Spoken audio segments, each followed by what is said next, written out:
Good morning, everyone. Good afternoon for those who may be in Europe, and good evening for those who are joining from the Middle East and Asia. It's really a great pleasure for me to be here this morning to just make a few remarks and to introduce today's session convened by the Global Business Leadership Forum, driven by the dynamic Nigel Salina, and to bring together business leaders from across the globe in a small conversation on Guyana and the Caribbean. We are really delighted this morning to have with us His Excellency Dr. Mohamed Irfaan Ali, President of Guyana, uh, Rhonda, Binda, Gary Ma, and so many distinguished friends and colleagues and business leaders. I have the task of introducing His Excellency, the President of Guyana, I mean, who, in addition to having the post of President of Guyana, is a scholar, has a PhD in urban and regional planning, has been serving or served with the National Assembly of Guyana since 2006, sitting in the cabinet of the government of Guyana as Minister of Public Works and Water, Minister of Tourism, and now President of Guyana. I also am really happy that we have with us Rhonda Binda, and Rhonda has Guyanese connections and links with the island of Wakenham. Rhonda is a very distinguished panelist, being Vice President of Government Affairs and Social Impact at Madison Square Garden. Had served in the West Wing in both the Clinton and Obama administration, and adjunct professor at the City University of New York. And we have as a panelist as well Gary Ma. And Gary is the president and CEO of the very well established Canada West Foundation. He served in the government of Alberta in the cabinet in various portfolios: education, health, and culture. Former president of the Petroleum Services Association of Canada. And my name is Deodat Maharaj. I'm the executive director of the Caribbean Export Development Agency, and my job is to promote Caribbean trade globally and steer foreign direct investment to our shores across this Caribbean of ours. We are meeting this morning at a really crucial time. We in the Caribbean, we have a unique choice. We say business as usual, or we take a dynamic new path.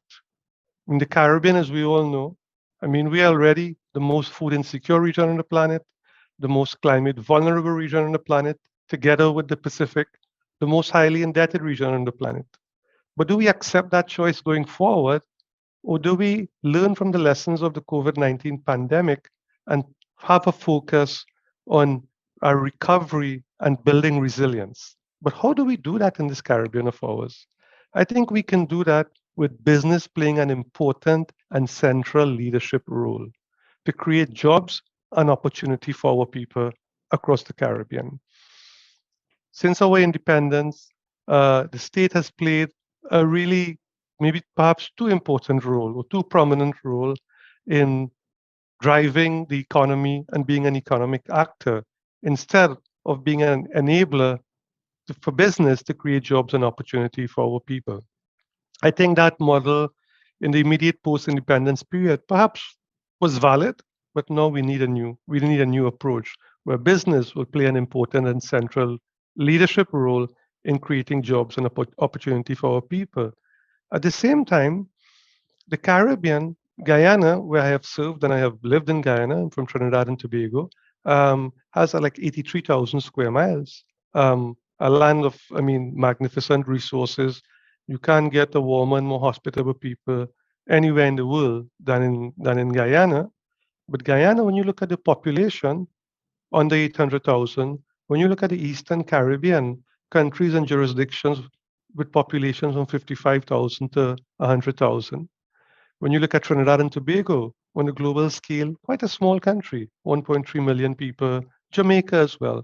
And therefore, the answer for us in the Caribbean, how do we build resilience and create recovery and have a viable Caribbean West Indian nation and enterprise? And you could only do that via regional integration and us working together as one Caribbean.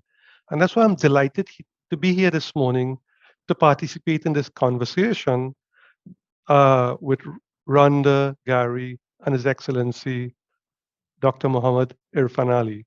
I was with President Ali 2 weeks ago in Dubai. And President Ali, you may not know, but you stole the show. After you spoke, I mean, that was it. We didn't need to have a forum. We didn't need to have an event because what people were so impressed by the dynamism, the vision of Dr. Ali, but more importantly, he spoke about Guyana, but he spoke about the Caribbean and the value of us working together as one Caribbean. Just one last point I wanted to make. I said that the Caribbean is the most food insecure region on the planet.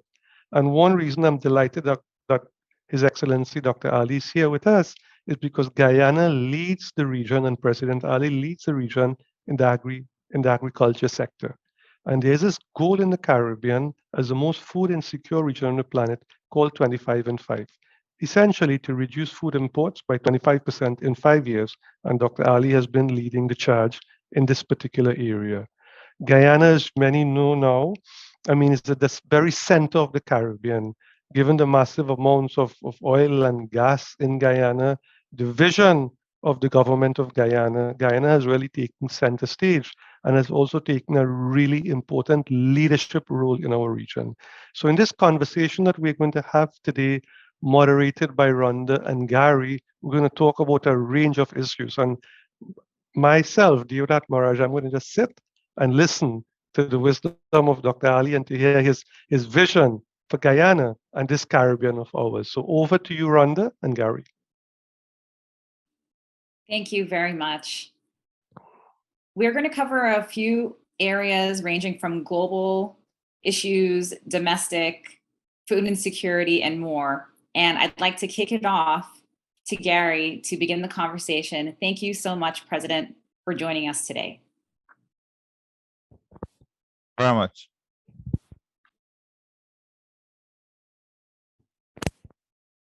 You may need to unmute, Gary.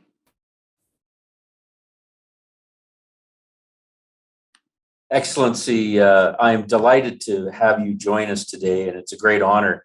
I must say that I've dealt with many heads of state, many heads of government, but very few as young as you. It's a remarkable thing to have be introduced to a head of state who is about the same age as your country's constitution in 1980. So what a pleasure this is.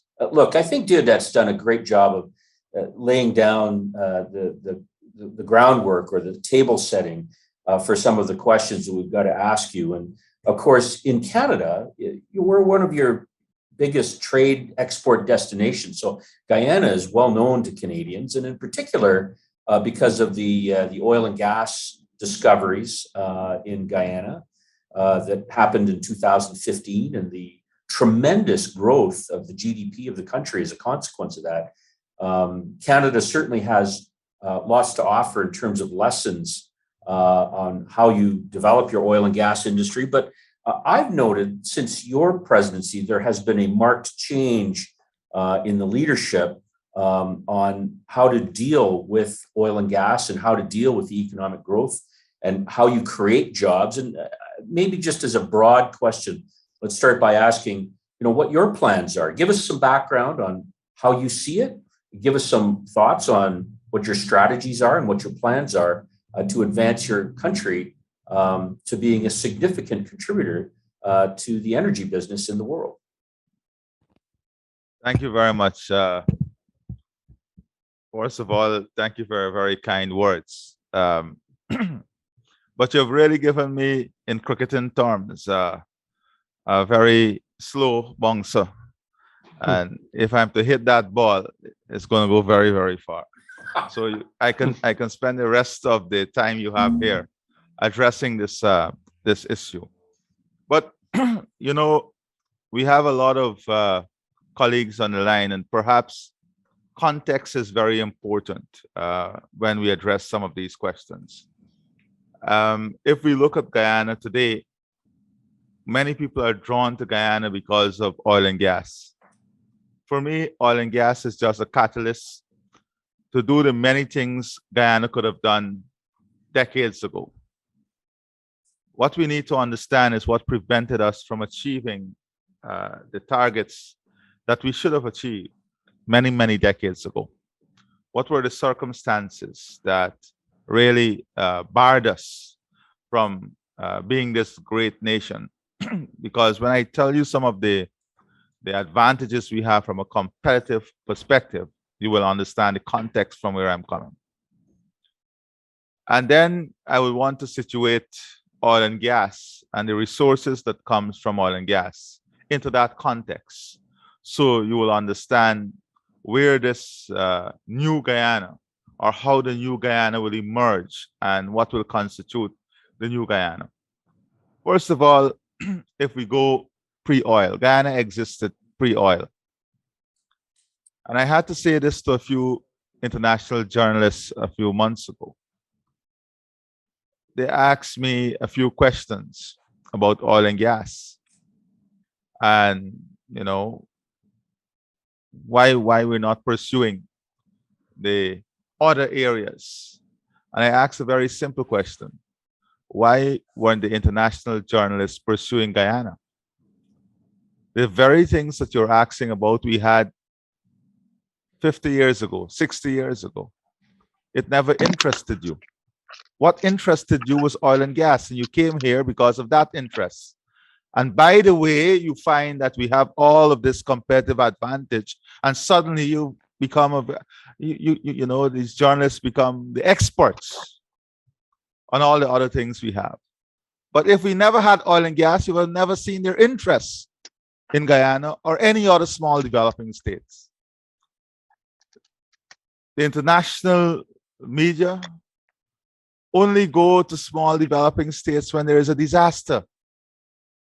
They only find interest when there is something that can make news or something that draws them. So how do we as Guyana ensure that we use this opportunity to project the development agenda and the country we want the world to know us as? We've made it very clear. We don't want the world to know us as an oil and gas magnate. We want the world to know us as a country with a well-diversified economy that is leading a sustainable path to people prosperity, not only country prosperity, but people prosperity, and a country that brings the region together and contributes significantly to the regional prosperity. There is a difference between economic development and financial prosperity. And we do not want people to have financial prosperity without economic development, because economic development leads to sustainable livelihood. Financial prosperity can be spent up in a very short time. So where did we come from, really? This is a country that went through every single battle you can think about.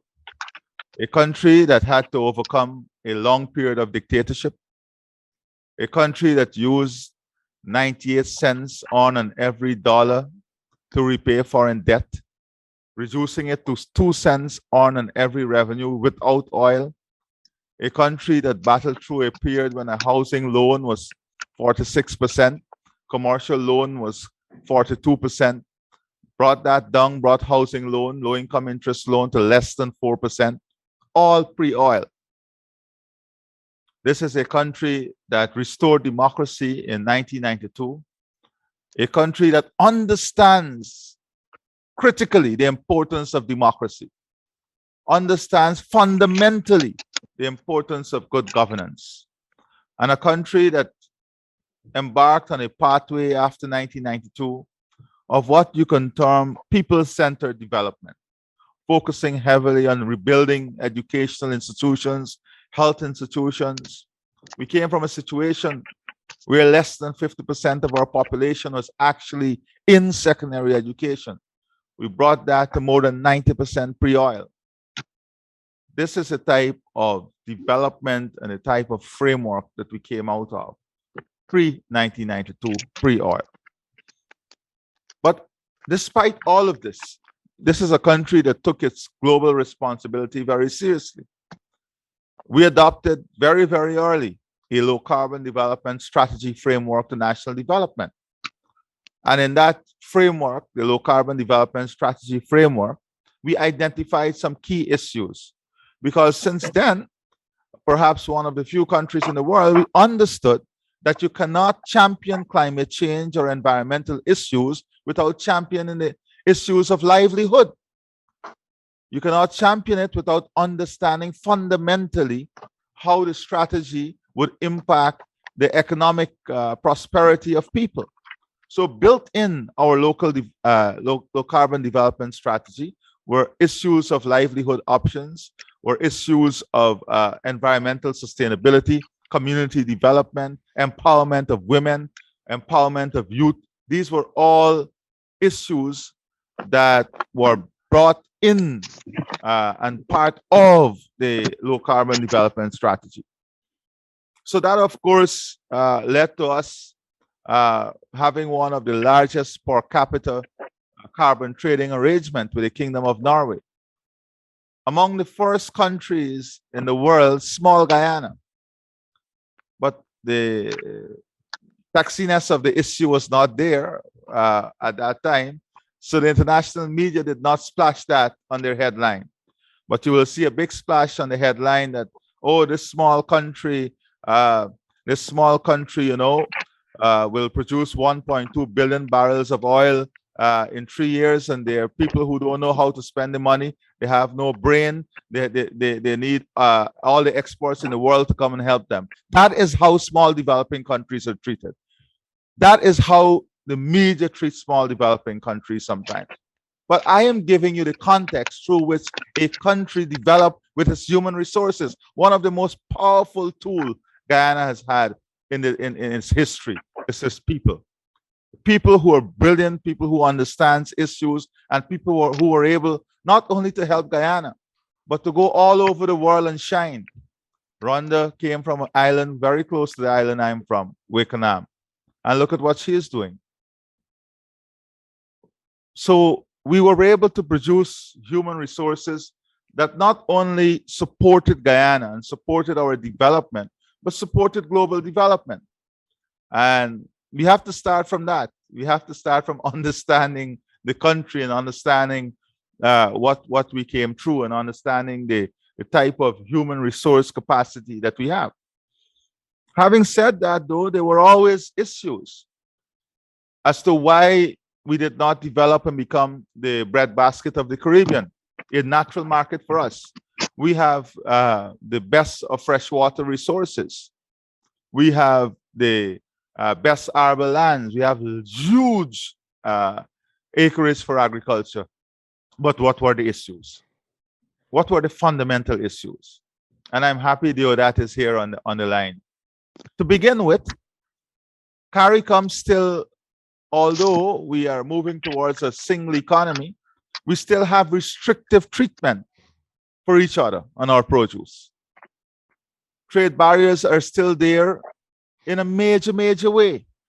And unless we can frankly remove those trade barriers, and I want to say, whilst our population individually can be small or can be viewed as small, our collective trading population is not only the 16 million people, but our collective trading population goes to hundreds of millions.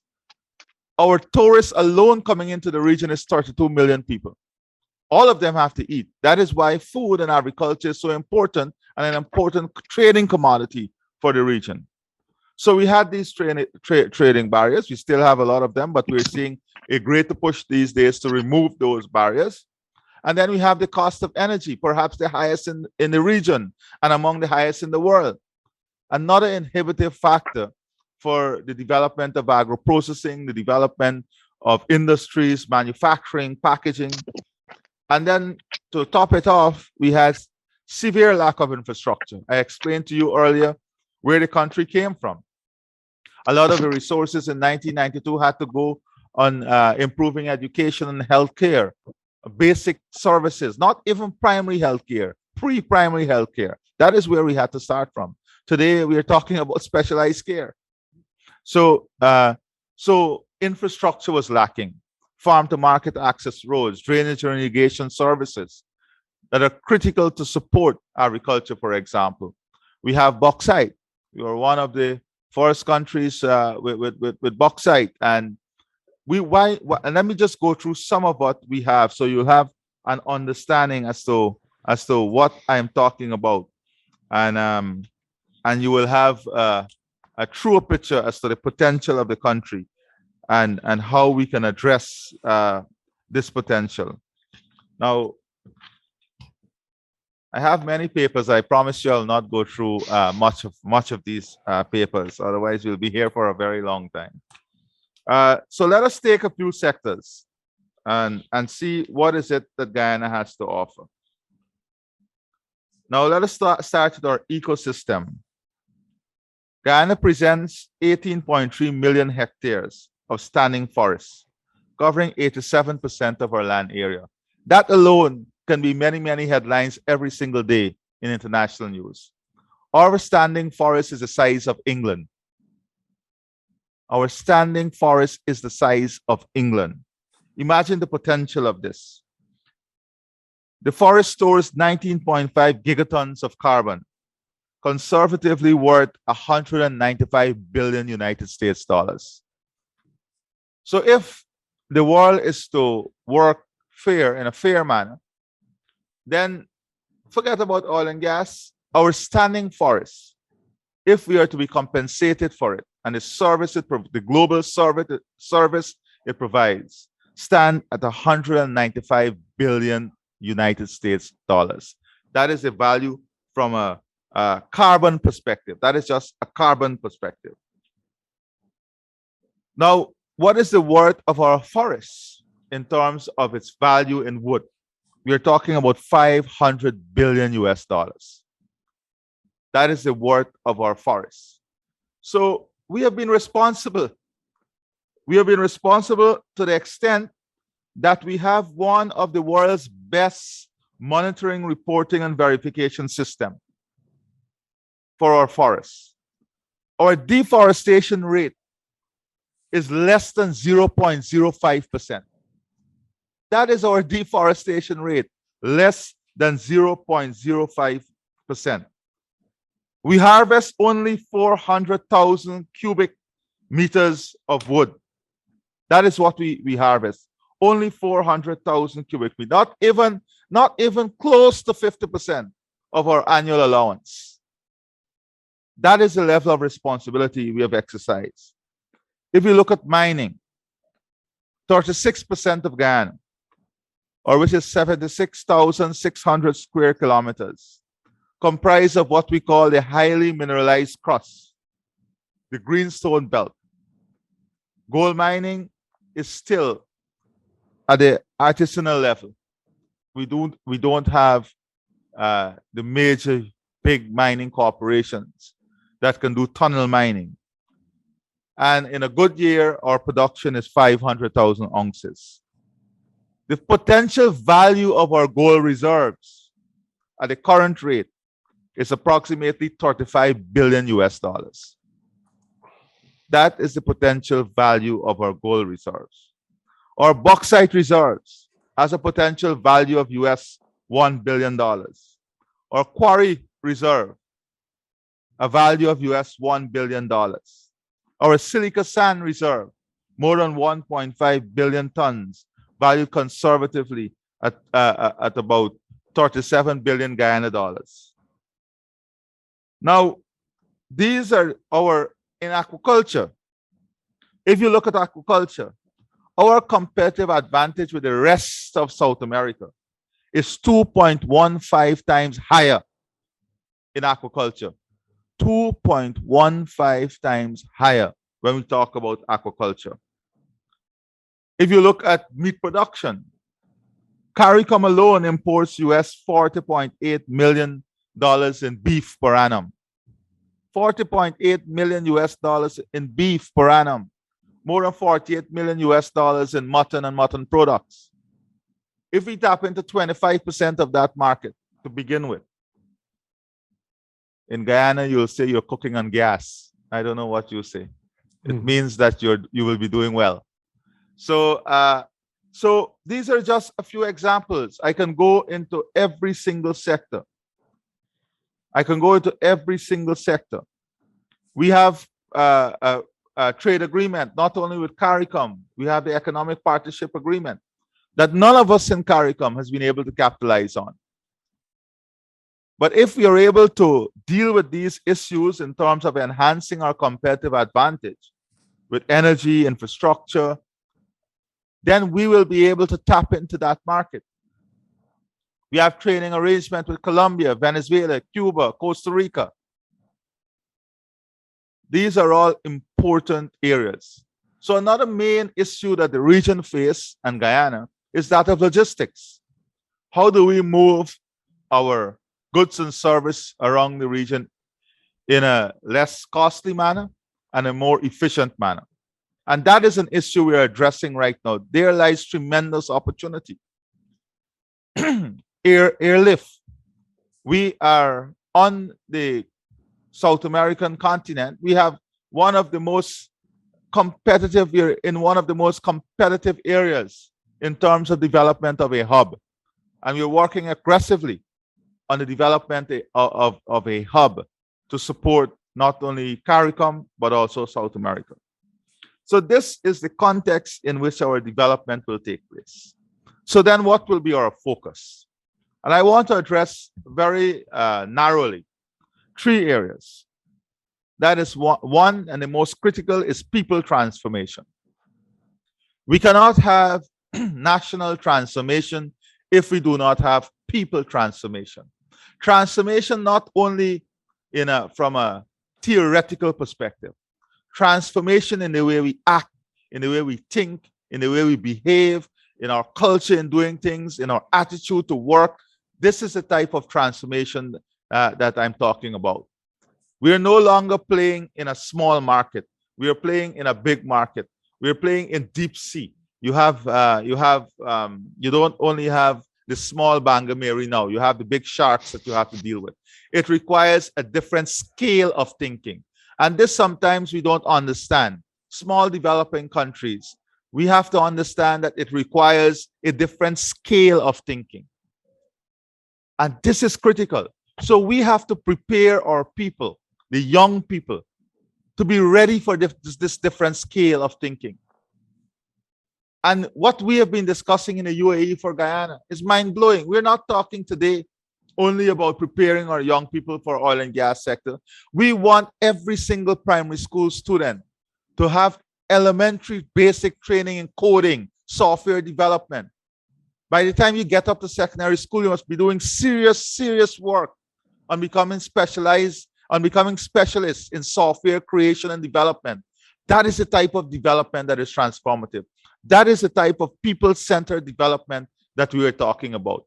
Ensuring that the issue of ecotourism, the potential that tourism has, is not only a physical product, but it's part of the DNA of every single Guyanese coming out of the school system. They understand the importance of this. The curriculum in the schools have to change to reflect this new dynamism and this new path that we are taking. So in the people's transformation, education is the foundational pillar, ensuring that every Guyanese has access to the best possible education, world-class education, education that can make them competitive at any level, that can train them not only theoretically, because education sometimes is about passing an exam. That is not what I'm concerned about. Education to develop analytical thinking, education to develop transformational thinking, education to develop not only our understanding of an issue or a comprehension of an issue, but our critical thinking part. That is what the type of education that we're talking about. Housing, ensuring that our population not only has adequate access to housing, but show them how housing can now move to improve your net asset worth, how you catalyze housing from a family perspective to grow wealth and to create opportunities for you and your families. These are important things that is part of the people transformation. I'll give you a small example. When I was Minister of Housing, we started one of the huge development. Today, you can't imagine it, just a few years after. When I was there the first time, it was all swampland, worse than some parts in the Everglades, trust me. And when we were there, that day, there was a young man on an old cycle, and he came to me and with juice. He was selling juice in a plastic bag with a straw. And that young man kept selling his juice in that area. The area started to develop infrastructure, people building their homes. Exactly 1 year after, he came to my office and he said he must see the minister. I had to come out and I went to see him. He said, please, let me take you downstairs. When I went downstairs, he pointed to a car, a wagon. He said, that is mine. I said, really? He said, yes. He said, I want to show you something. He opened the back of the car, the trunk of the car, and he built in that car shelves. And now he had the food packaged in boxes. He had the juice packaged in bottles and sealed. And he said, this is what that development has done for me. 2 years after, he owned his own home. Today, he has his home.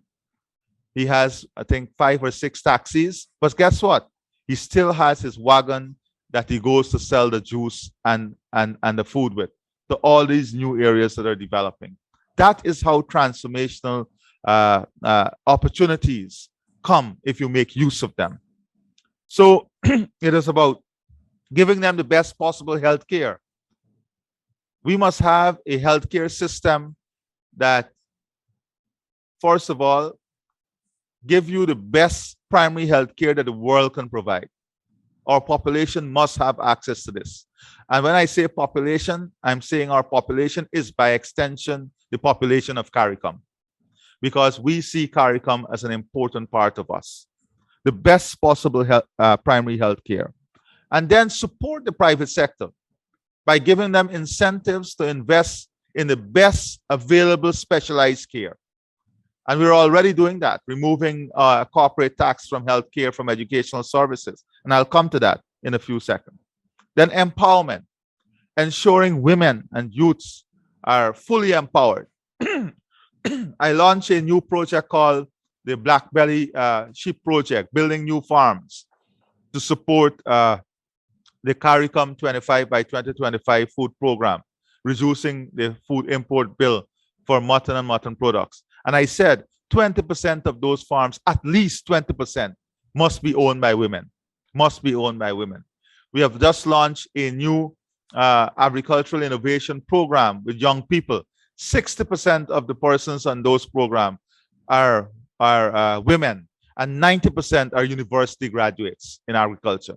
This is the type of people transformation that I'm talking about, giving them the opportunity, ensuring that there is improved livelihood, but importantly also creating a secure environment.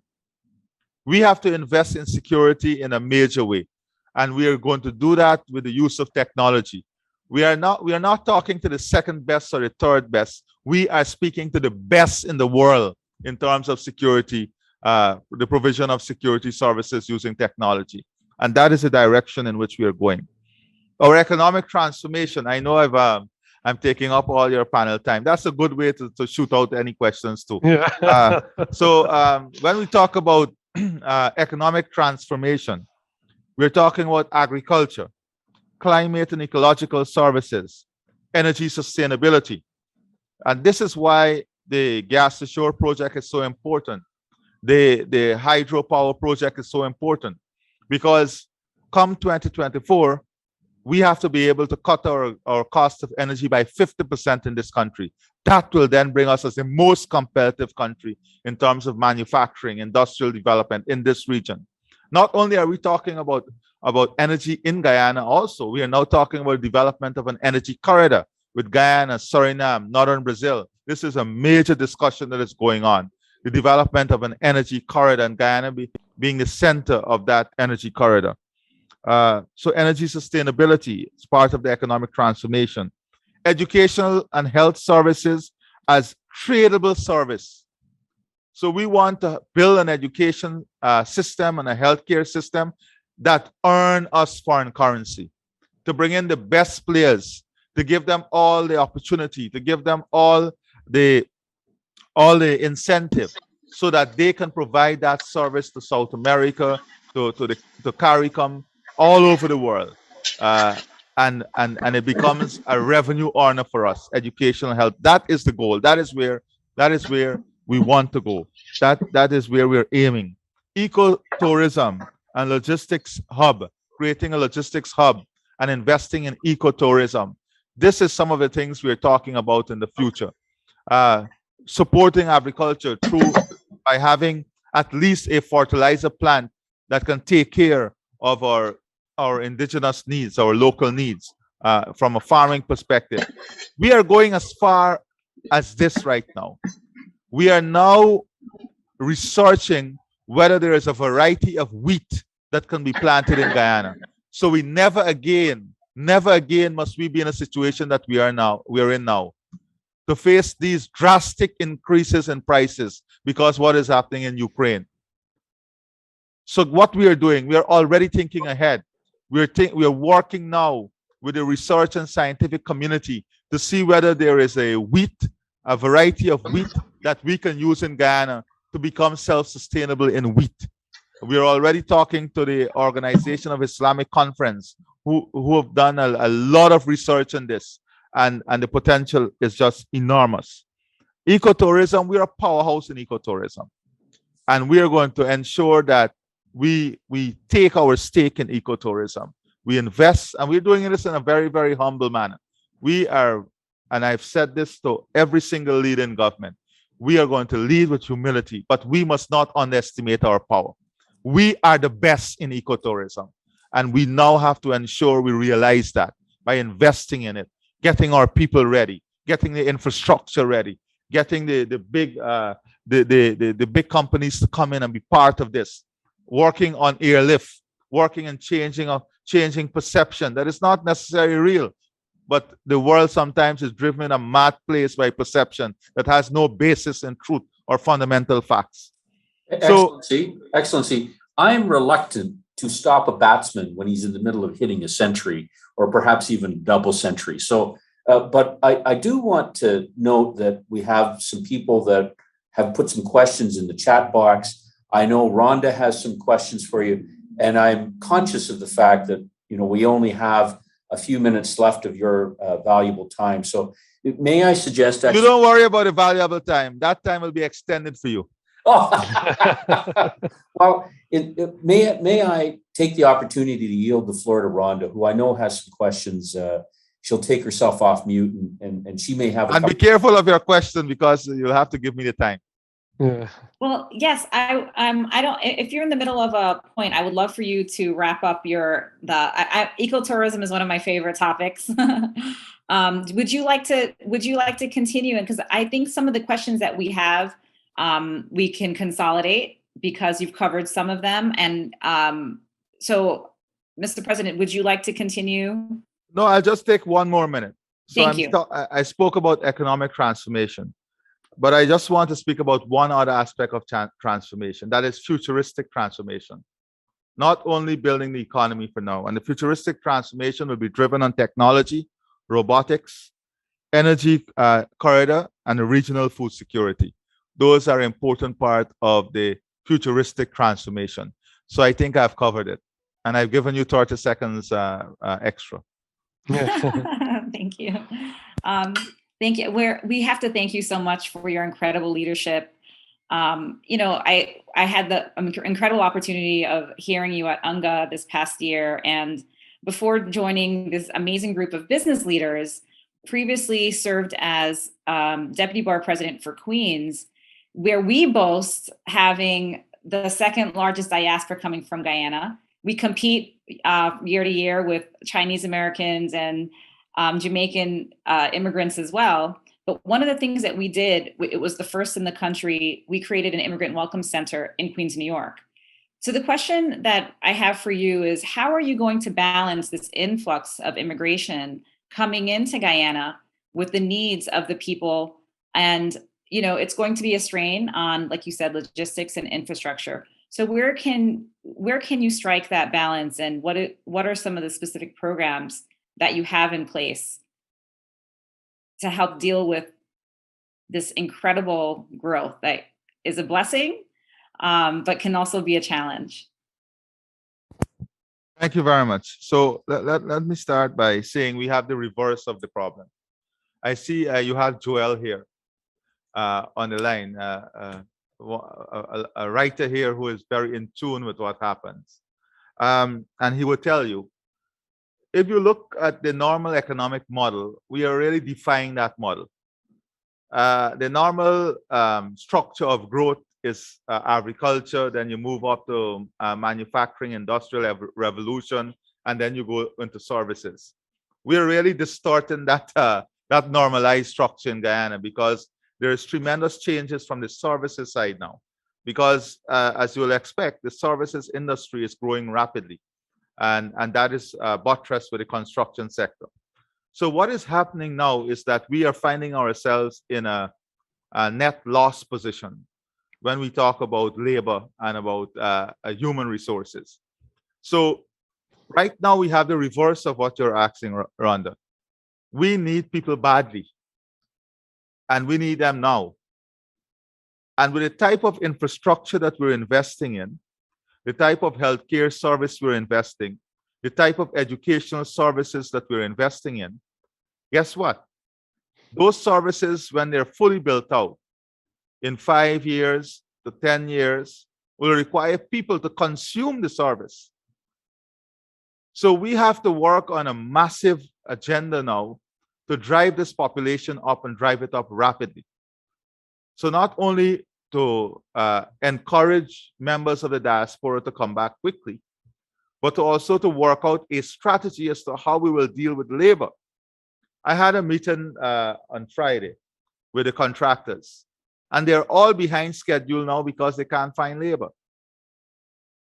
They can't find workers. And this is a major problem that we're going to be faced with. Some may say it's a good problem to have, but it's a very troubling problem. So we are working now on a holistic immigration policy, not only for the diaspora, but understanding critically what the demand will be in 3 years, 5 years, and 10 years. We have just hired a leading expert in this area, Professor Anglia, who has done this in India and other developing countries, to come with our local team to look at these very issues, to ensure we have a good analysis, and then to have the policy formulation to address the outcome of that analysis. And this is very critical for us. Now, and that is why I focus on what will be needed. Guyanese coming back to Guyana would require a certain level of service that they may have become accustomed to. Not necessarily they get it. Let me be very frank. Not necessarily they get that service, but in their head, they're accustomed to that service. I've heard some horror story. Anyhow, I'm not going to go there. Let's come back to Guyana. So what we are going to do is to build the infrastructure, build the educational system, the healthcare system, to offer world-class service so that you're not leaving a situation that is highly developed to come to a situation that is not developed. That is very important. Having basic infrastructure, addressing the issue of crime, addressing from an environmental perspective, ensuring the place looks different. And if one is to come to Guyana now, I'm not even going to go back 10 years ago. If you were in Guyana 3 years ago, 4 years ago, and you're in Guyana now, your first impression would be, what is happening? This place is changing. And that is the type of mindset that we are creating back home here. So you're right, we need to address the issue. We are building the infrastructure for it. We're building the economy for it. But right now we have the reverse of the problem. We need the people and we need them badly. So, sir, as part of that, building up the capacity to be ready for the jobs of the future and the jobs now, there was a question that came in about University of West Indies and University of Guyana and cooperation and a partnership there. Are there any updates on, or any thoughts on the vision for the future going forward? So we are cooperating not only with UE, but many global universities. We launched a special scholarship program that is called GOAL. And that scholarship program has maybe 10 or 15 international partners. University of West Indies is one such partner. And we are giving 20,000 scholarships to start with under that program to Guyanese. So we have Guyanese studying in every single field. But we are ready. For example, we want to have a law school in Guyana from the University of the West Indies, and we are waiting on that clearance so that we can build a law school here, just like you have in Trinidad and so on. Every Guyanese, when they finish a degree in law, you have to go to law school for 2 years in Trinidad and Tobago, and it is on a quota system because there is not enough capacity. We are ready to make that investment here in science and technology, medical sciences, and the areas of the future. Definitely, UE is a leading player in many of these areas, and we are ready and willing to work with University of West Indies. We just signed an agreement with York University out of Canada, right? On it was York University, where they're training, where they will train 20 at a master's level, 25 of our local health administrators. So 25 of our local health administrators will now go on a program with York University to do health administrative services, master's program in that. It's a 9-month program. So we have just signed that with York. We are working with Mount Sinai Hospital, not only from a physical perspective in improving the healthcare, but also in the provision of improving the delivery of service. Northwell Center. So there are many, there are many of these institutions. We are building our own world-class oil and gas training center in Port Morant. We are converting the existing Gaisuku Training Institute into an oil and gas training center, but not an oil and gas training center that would focus on oil and gas alone. The resources will come to enhance the sector, but we'll have our national the Hospitality Institute also located there to support what will take place in the tourism and hospitality sector. I want to say to you, I have with me this morning also my Minister of Tourism, Industry and Commerce, the Foreign Minister, the CEO of Go Invest, Robert Prasad, our Foreign Secretary, and Marcia, who works out of my office. So if you have anything to shoot to them, you're free to shoot as fast as possible. Wow, thank you. And I'd be remiss if I didn't mention that you have an amazing cabinet and you have incredible folks here in the US where I am based. And I have to just thank your partnership for several of your ministries, especially with Queens, but also with the diaspora. We look forward to working with them. And one of the questions, I think you sparked this question in your welcoming open invitation to people and to businesses. There is more interest in how assessing whether your business would be suitable for entering into Guyana. And are there incentives? Is there a best way to go about to determine whether one should bring their services, their skills, and their business to Guyana? For transparency, I should ask. I see you have a number of persons on the screen here who can answer that independently. So you'll say you have an independent analysis. All right, Joel, maybe you should answer that. But let me say, we have one of the. I say this in a very humble way. We have one of the best investment platform in this region when it comes to incentives, when it comes to how we treat investors, when it comes to parity of investment. But many people believe, and I'm not speaking about people here, I'm saying many people believe that when you're going to a developing country to invest, all you need to do is secure a meeting with maybe the president, and if you don't get that meeting, you're not going to invest. Any other country, you will work with institutions, but when you go to developing country, you have to see someone at the highest level. Otherwise, yeah, this thing ain't worth it. We have to change that attitude too. We have to let the institutions work. Secondly, many people believe that when you go to a developing country, you don't have to do research and work. You don't have to do business development work. You don't have to do research on the market. And Joel will tell you that is what is changing now. People understand that you have to come and hire a local expert, let them do a market analysis for you, let them do the groundwork for you, let them put together a proposal for you. People don't want to see this as an investment that is necessary before they invest. You have to know what areas are your strength, what areas we can only say to you, what are the areas that are needed. We, for the first time, we only announced last week about the CPL finals in Guyana. And we are already out of rooms. We are already out of tickets of flights to come, So there's a lot of opportunities. We're working now with WestJet Cargo and what's the thing? Donata. Donata is working with us now on developing a cargo hub in Guyana. Deodat, we had that meeting only not even 2 weeks ago in UAE, and they are already in Guyana.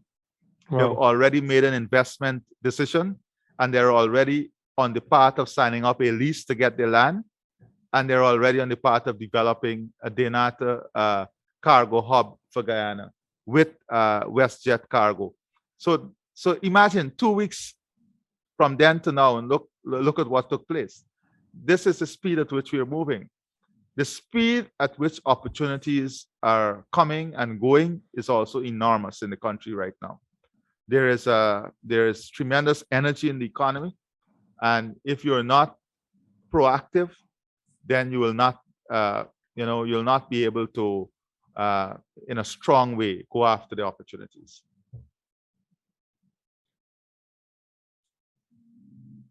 Well, you have shared so much, and the wealth of information, I think it'll take us a little while to process. And I'm gonna pass it on to Gary in a minute in case he had any closing questions. But I wanna switch it. You mentioned sports, so we wanna get to know you as a person, sir. And we're curious what your favorite sports are. And during your pastimes, what are some of the fun hobbies and things you like to do with your family? Well, I play almost every single sport you can think about. I played badminton, volleyball, cricket, basketball. I'm master of none, but good at many. But I would want to think that cricket is my cricket and volleyball should be my strong point. But I love cooking. So if you want a good curry, contact me. 1-800-curry. That sounds fabulous. Gary, Excellency, thank you. Excellency, I have many questions for you, but we are mindful of the time, and it is now the top of the hour. And so I think we need to yield our time to Deodat to wrap up our event today. And I only close by saying thank you very much on behalf of all of us that are here. Deodat, I turn it over to you. Yeah. Thank you so much, Rhonda. Just before Deodat comes in, Deodat, just because you can address this, maybe I like outcomes. When you have an event like this, there must be outcome. So Deodat, maybe if you can coordinate from this team that is here today and all the CEOs that are on, a group that may have an interest in investing here, then you can work with our team here in bringing that group in a coordinated manner so that we can have a discussion with that group. And you don't have individuals and you have to bring out the sectors all the time for individuals. But we are willing, if you can coordinate a group out of this, we'll get the local team. I'll ask Peter to make contact with you and to set up that. No, agreed, Excellency.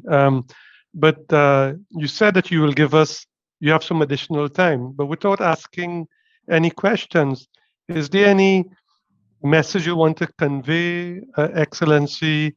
Last point, regional integration, imperative of integration.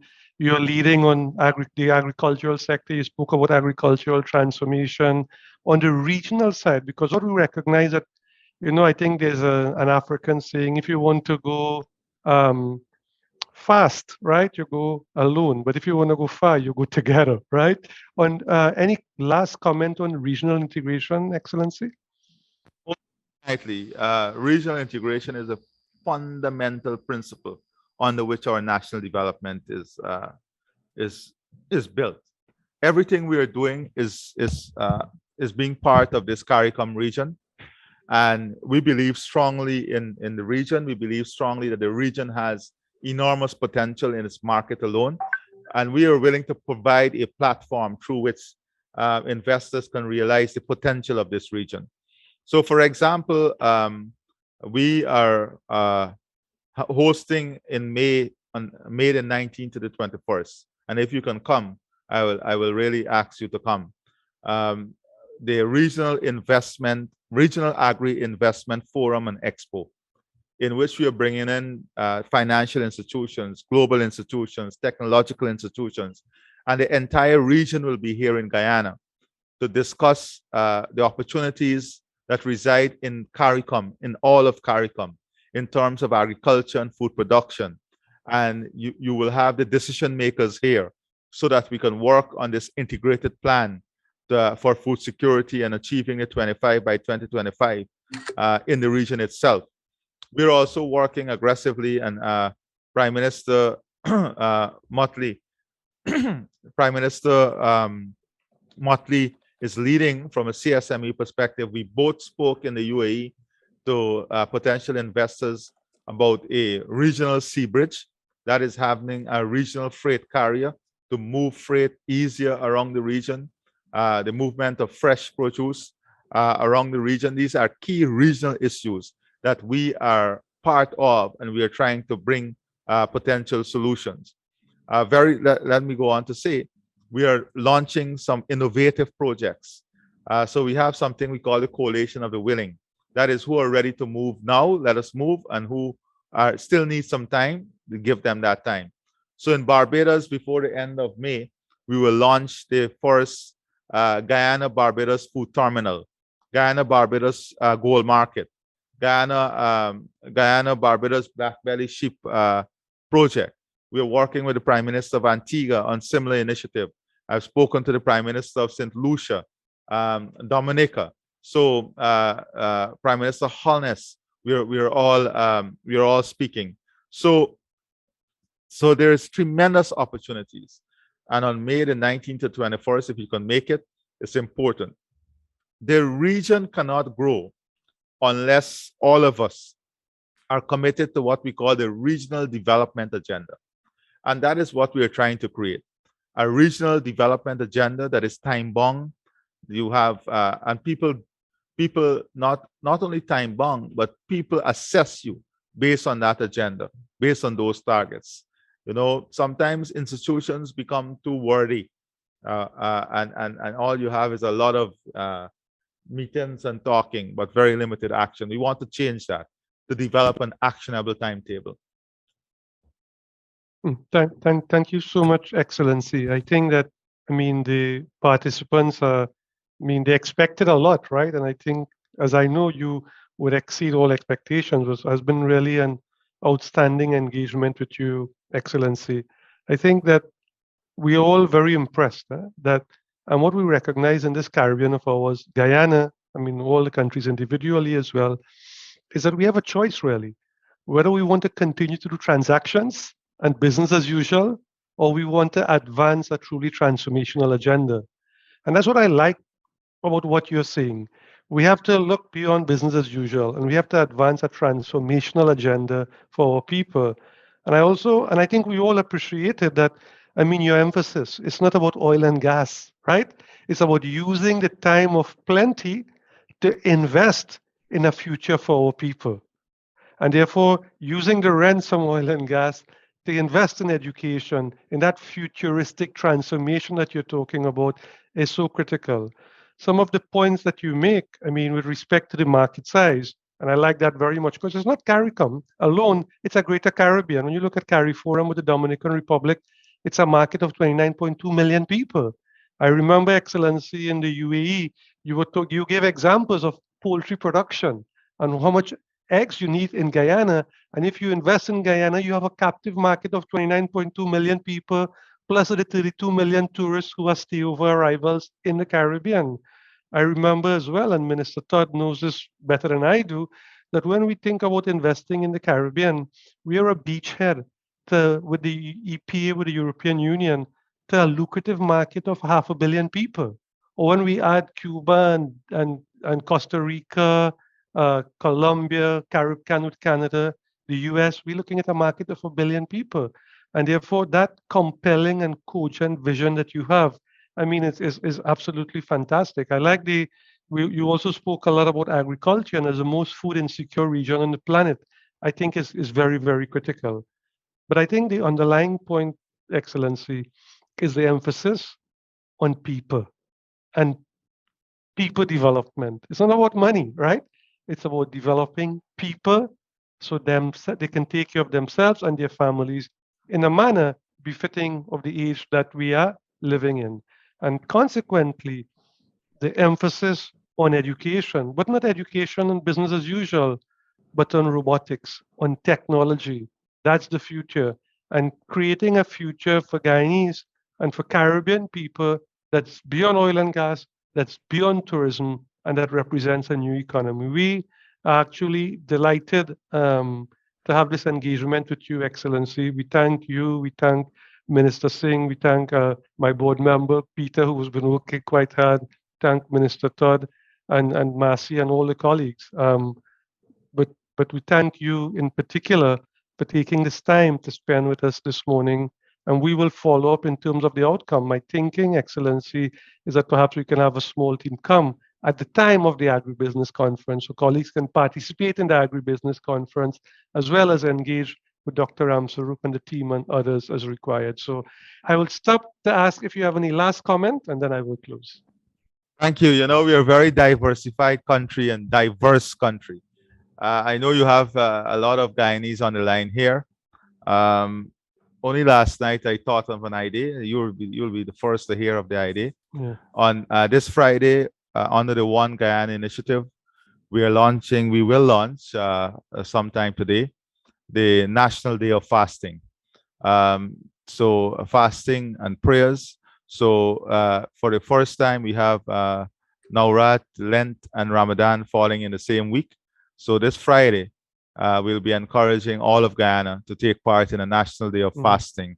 So that is something we are going to launch today. You're the first to hear about this. It was only an idea last night. All right. Thank you very much. Very good. Very good. And Just like of course, Nigel, please go ahead. Is it possible to give way, Your Excellency?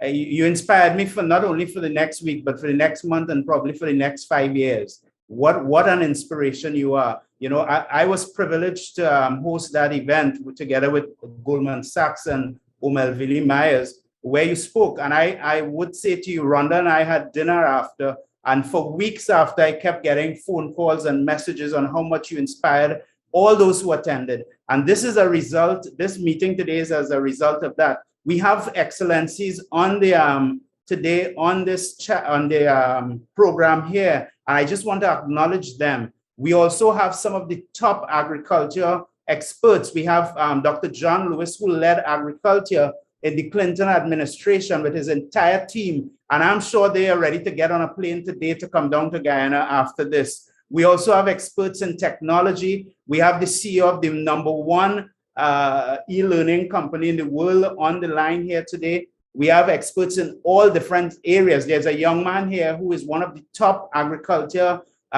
leaders globally who is on the line, and he also is just, I'm getting messages like you would not believe. Your Excellency, you know, our next, Rhonda is here with me, and Rhonda and I, we have been talking about this, Deodat and I, Gary and I. So Rhonda would like to work with me to invite you to meet with elected officials in New York, together with the governor and also the mayor of New York, to start a relationship, a special relationship with Guyana and New York.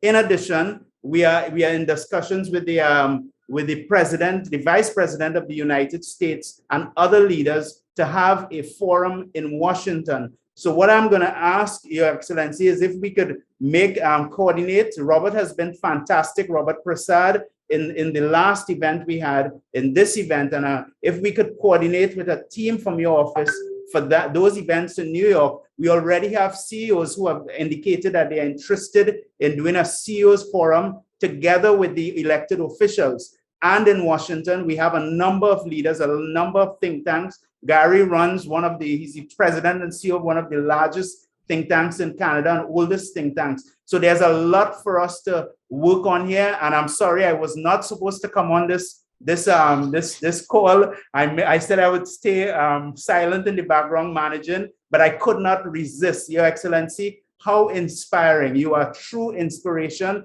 not only to your people in Guyana, but also to the people throughout the Caribbean. We actually have an expert here, one of the top medical doctors in the US, who is now building hospitals. He built a cancer center in the USVI. He's building one in Ghana shortly. And I'm sure his mind is going he's thinking how could I bring that expertise also to Guyana? So Deodat, we have a lot of work to do. I'm sorry for interrupting the meeting, but I needed to come in here. We have to speak to. Let me say I'm very humbled by your kind words. I only try my best to lead, and I assure you I need all the help I can get. So all the expertise and all those who are willing to come on board, you know the team, you just can work. I'm available. I'll make time. And really, if you guys can come for May the 19th to the 21st, you will have an interesting perspective. So I want to encourage you as far as possible to come. Absolutely, Excellency. And we are speaking with Minister Zulfi, on partnering to make this a massive success. The last point I wanted to make really is that we didn't get a chance to speak about it, but Guyana was also very keen to look at the services sector, business of music, business of fashion, business of culture, issue of nearshoring. So Guyana is on the move, and we believe that with Guyana on the move, Guyana certainly is keen and committed to supporting the rest of the region. So Excellency, I look forward to seeing you again soon. You have inspired all of us here. Thank you so very much to you and your fantastic team. Robert, special thanks to you as well. And good afternoon. Good afternoon, everybody. Thank you so much. And please stay safe, and God bless all of you and your families. Thank you.